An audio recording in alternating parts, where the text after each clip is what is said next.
I'm live. It's Catherine talking about carnivore cravings or cravings on carnivore. So I'm on a couple of social media channels. I'm on Twitter and my blog is at catherinetraining.com, and people are still asking me about cravings and how to deal with cravings. And although it is apple cider vinegar and lemon juice, they do come from plants, that those are two of the things that I use when I have cravings. They help with gastric emptying and also with glucose control. But the live I'm doing today is kind of a rehearsal to get ready for the regular video I'm going to do. I like to go through these, get my mind around what I want to share with my sugar-free and my keto and my carnivore followers. So today the episode is how I overcame obesity years ago and how I maintain a 60-pound weight loss at age 58.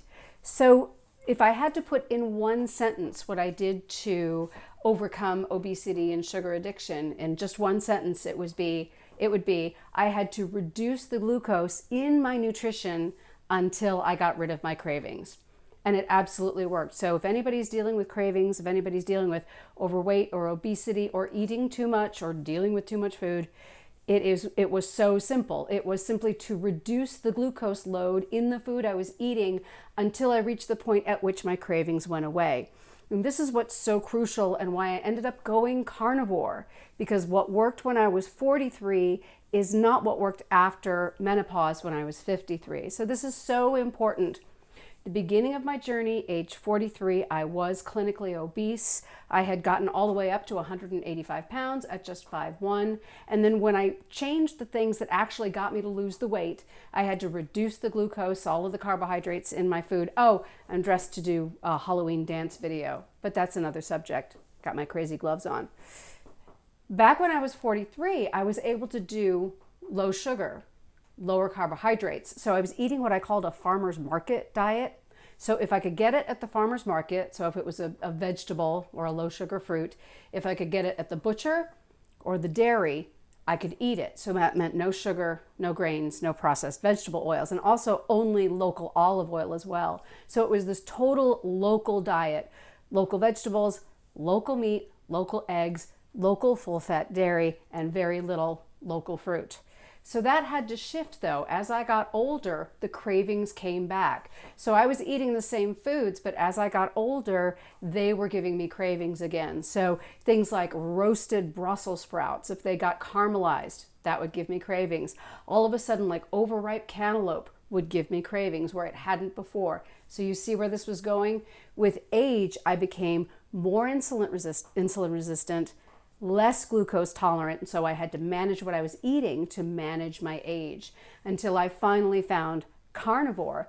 And thank goodness I went carnivore for the first time in 2017, 2018, doing Dr. Sean Baker's March Meatness.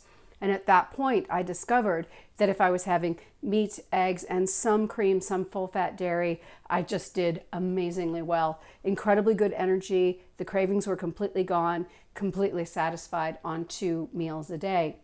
So that was really, that was after menopause. And this is really interesting. Here's a story for you. Did you know that there's only 5 species, 5 total on the planet, that go through menopause? One of them is the human female, the woman. The other ones are, see if you can find the clue here, orcas, pilot whales, beluga whales, and narwhals. So what's the connection?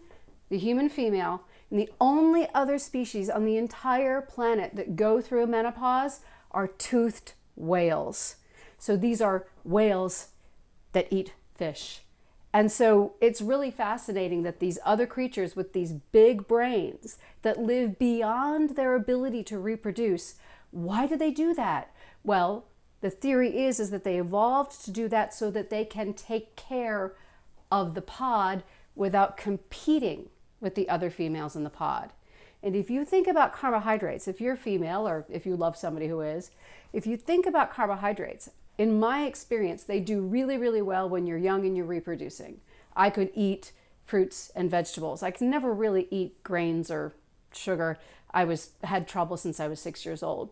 But throughout my reproductive years, I could eat a fair amount of fruits and vegetables. But it wasn't until after those years was over that I couldn't tolerate them anymore, and I had to focus on animal foods. But here's the good news. By focusing on animal foods, here's how I say it. Now that I don't eat plants, I consume less of everything else, including meat. I only require, and I actually did the math, and you can go to my website, catherinetraining.com, and I've got other videos where I tell people exactly what I eat on the carnivore diet. But it's pretty much the same every day. It's around 1,250 calories, which is appropriate for a small, mature woman like me. That's all I need. That's all I want. And I did some research on what people are eating around the world and what people are eating in America. And here in the United States, the typical American is eating like 3 times the amount, taking in 3 times the amount of energy that I consume. So the way I look at it, because I don't know, if you're eating an animal-based diet, if you're eating carnivore style, you have to face some moral pushback. And the way I'm dealing with the pushback on, oh my goodness, you're eating meat, you're eating animal-sourced foods, is that because I am satisfied on these foods, I require much less energy, and I'm very, very aware of where my food is coming from. I live in a place where we have local meat, we have local meat processing, plenty of local dairy, and I understand and I do the best that I can, because I say those who can should. I do the best that I can to locally source my animal foods. We have hens, we get the local dairy, sometimes raw if we can. It's pretty expensive though. So when we're talking about cravings on carnivore, what I do for myself, and this isn't a recommendation, it's more of a demonstration and an explanation of what I'm doing. When I experience cravings on my carnivore way of eating, it's usually because I'm not consuming enough of the foods that nourish and satisfy me.